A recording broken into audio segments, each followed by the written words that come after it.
Olá pessoal, aqui é José Guimarães do canal Direito a Volver. Hoje vou fazer mais um vídeo usando o nosso grande mestre Olavo de Carvalho. Eu peguei aqui umas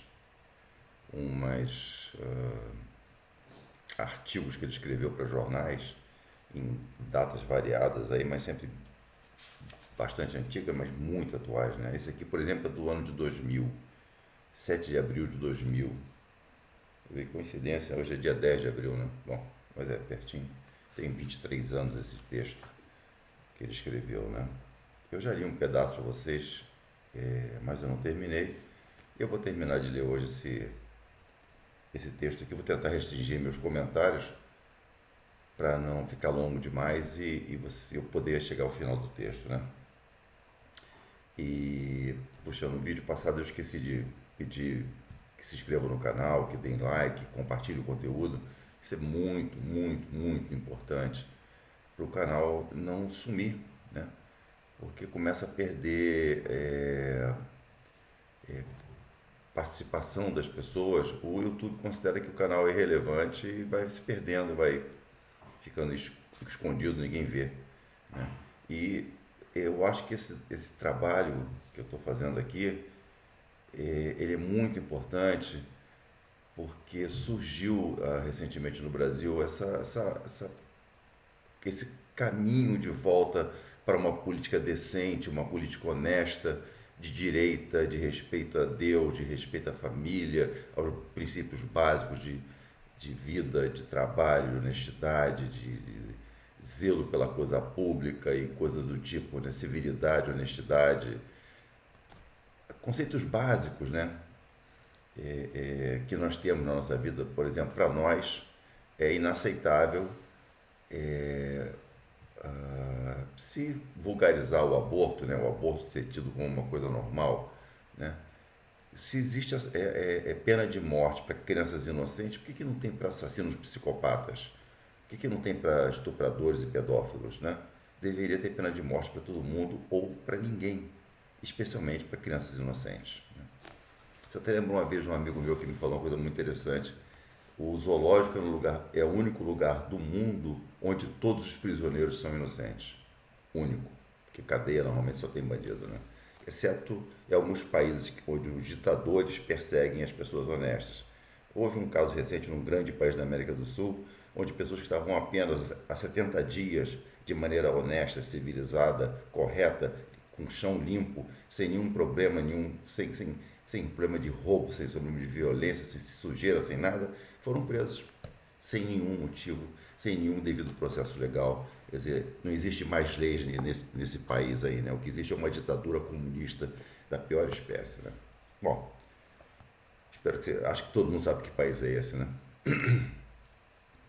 Bom, vamos começar então com o nosso querido Olavo de Carvalho, onde ele fala sobre o bem e o mal segundo Olívio Dutra. Olívio Dutra é um político de esquerda, todo mundo conhece, foi governador, né? E como qualquer cara de esquerda, as ideias dele são totalmente erradas e imbecis, né? Não se sustentam com uma boa argumentação. Então vamos lá. Começa assim, quer dizer, não começa assim, já tem um trecho anterior que eu já comentei com vocês, que fala sobre o empresário que tem sucesso e acaba comprando carros, iates e essas coisas, né? E o político, que também quando tem sucesso tem carros e iates, mas só que um produziu alguma coisa para a sociedade e o outro viveu do dinheiro da sociedade, né? Bom, então olha lá. Um político de esquerda é um sujeito que ganha vida tentando jogar os empregados contra os empregadores. Ele mostra aos operários os aviões, os cavalos de raça, os carros de luxo do patrão e grita: é roubo. No começo faz isso de graça, é um investimento. Assim como o empresário investe dinheiro, ele investe insultos, gestos, caretas de indignação, apelos à guilhotina. Em troca, dão-lhe dinheiro. Vive disso. Quando alcança o sucesso, pode dispor de mansões, iates, jatinhos, carros de luxo, cavalos de raça e amantes em quantidades não inferior às do mais próspero capitalista. tanto a atividade do empresário quanto a do político de esquerda pode ser exercida de maneira honesta ou desonesta. O político de esquerda é difícil ser honesto, né? Normalmente eles são ladrões, são corruptos, são falsos, são mentirosos, são manipuladores, né? Normalmente. Não é que todos sejam assim, lógico, não existe isso.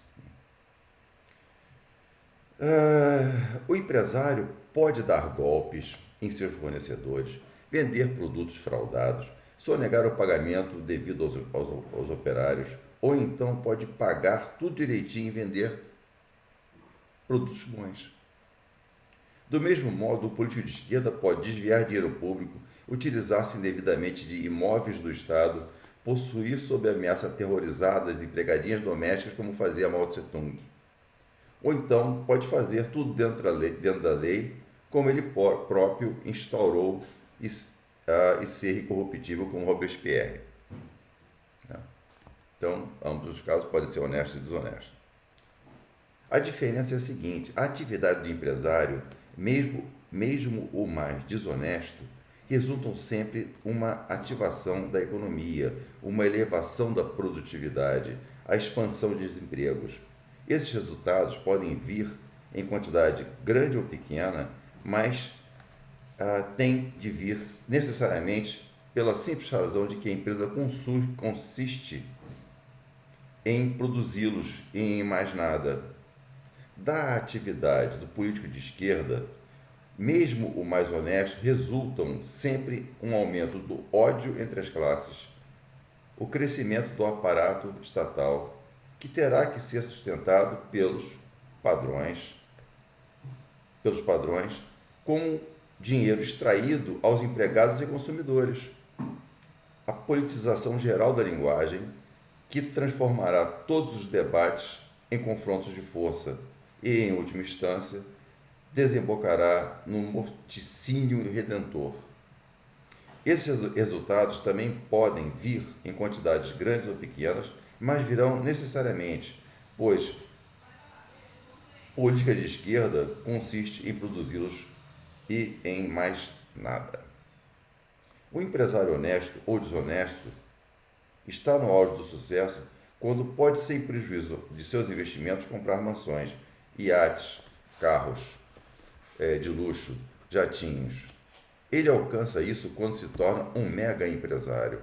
Para chegar a esse ponto, tem de deixar em seu rastro fábricas, bancos, plantações, jornais, canais de TV e 1001 outros negócios dos quais vivem e prosperam milhares de pessoas. Quer dizer, ele dá emprego e paga impostos, né? É uma diferença brutal nisso aí, né? Um político de esquerda, honesto ou desonesto, está no auge do sucesso quando destruiu toda a oposição às suas ideias e comanda uma sociedade fielmente disposta a realizá-las. Ele alcança isso quando se torna o chefe de uma revolução vitoriosa. Para chegar a esse ponto, tem de deixar em seu rastro milhares de milhões de cadáveres, edifícios destruídos, plantações queimadas, órfãos e viúvas vagando pelas ruas, fome, miséria e desespero. O governador Olívio Dutra acha que é imoral ser empresário e que é lindo ser um político de esquerda. Ele não tem maturidade intelectual suficiente para perceber que o sucesso final de um empresário, mesmo desonesto, traz sempre mais bem do que mal. E que o sucesso final de um político de esquerda, mesmo inflexivelmente honesto como ele, produz uma quantidade de mal acima de qualquer bem poderá jamais reparar. O governador Olívio Dutra, como qualquer outro político de esquerda, tem uma consciência moral deformada por um uso falso da linguagem, o que ocorre muito hoje em dia, né? Ouviu dizer na infância lucro egoísta, justiça social, e impregnou-se de tal modo desses símbolos verbais do mal e do bem que pôs sua vida a serviço do que lhe parece uma nobre causa: combater coisas que têm nomes feios e louvar as que têm nomes bonitos. Uma coisa que criou nações mais prósperas e livres da terra deve ser muito má, pois tem o nome hediondo de lucro egoísta. Uma coisa que matou 100 milhões de bodes expiatórios e reduziu a escravidão e a miséria 1,5 bilhão de outros inocentes deve ser ótima, pois leva o belo nome de justiça social. Romper a unidade mágica de nomes e coisas é uma operação dolorosa. Custa vergonhas e humilhações à mente altiva, mas o preço da maturidade, mas é o preço da maturidade. No julgamento, são do homem maduro, o spoldaios. Spoldaios eu tive que olhar no dicionário porque eu não conhecia o significado da palavra, e diz o seguinte: homem que atinge a maturidade e o conhecimento, sem todavia ainda ser um filósofo. Via Aristóteles, a única esperança de um governo justo, do predomínio, ainda que relativo e precário, do bem sobre o mal. Não existe bem onde não existe amor à verdade. Não existe amor à verdade onde uma mente obstinada se apega ao instinto pueril de julgar as coisas pelos nomes que ostentam. O problema do governador Olívio Dutra, assim como de milhares que pensam como ele, já foi diagnosticado por Jesus Cristo 2000 anos atrás, onde ele diz o seguinte: na verdade, amais o que devereis odiar, e odiais o que devereis amar. Eles pecaram contra o Espírito, protegendo-se por trás das belas palavras contra a visão das realidades feias, e receberam como castigo exatamente aquilo que pediram. A cegueira forçada tornou-se espontânea, e hoje a sua moralidade invertida desparece a atitude mais natural do mundo. A única maneira possível de julgar as coisas, o caminho do bem, fora do qual tudo é perdição e lucro egoísta. É impressionante, né? 2000 anos atrás, Jesus disse isso. Não creio sequer que vale a pena rezar para que despertem. Eles não despertarão, enquanto não enviarem milhões de seres humanos para o sono eterno. Olavo de Carvalho, em 2000, escreveu essa maravilha para o jornal, não sei qual jornal, não está mencionado aqui não, mas é um artigo que ele escreveu no ano 2000 para um jornal, tentando explicar para as pessoas a mente pervertida de um político que, na opinião dele, o Olívio Dutra é uma pessoa honesta. Eu não sei, eu não posso falar nada sobre isso, não tenho como fazer nenhum comentário sobre ele, mas sei que ele é de esquerda, portanto, eu discordo dele, principalmente na lógica dele, do que ele defende, né? Eu, como cristão, jamais poderia ser um cara de esquerda, porque Jesus nunca deu o que era dos outros. Jesus nunca pegou o que era dos outros para distribuir. Nunca fez demagogia. Nunca foi demagogo, né? Como é que se fala a palavra? Esqueci agora. Meu Deus do céu. Quando você, né, tenta vender coisas que você não é. Jesus, quando fez as coisas, ele fez por ele mesmo. Né? Ele, quer dizer, multiplicou os pães, criou vinho numa festa e coisas do tipo, curou pessoas, mas não tirou nada de ninguém. Nada, nada.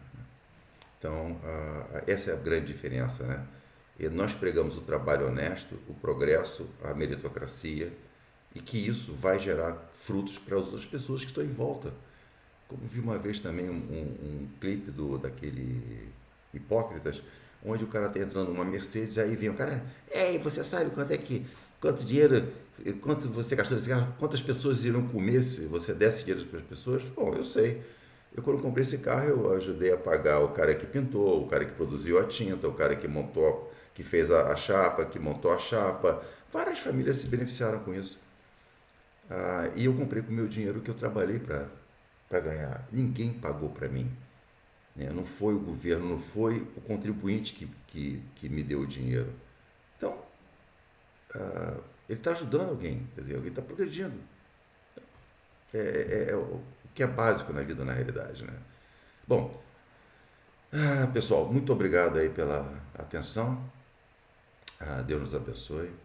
Não percam a esperança no Brasil. Ok? Muito obrigado. Até a próxima.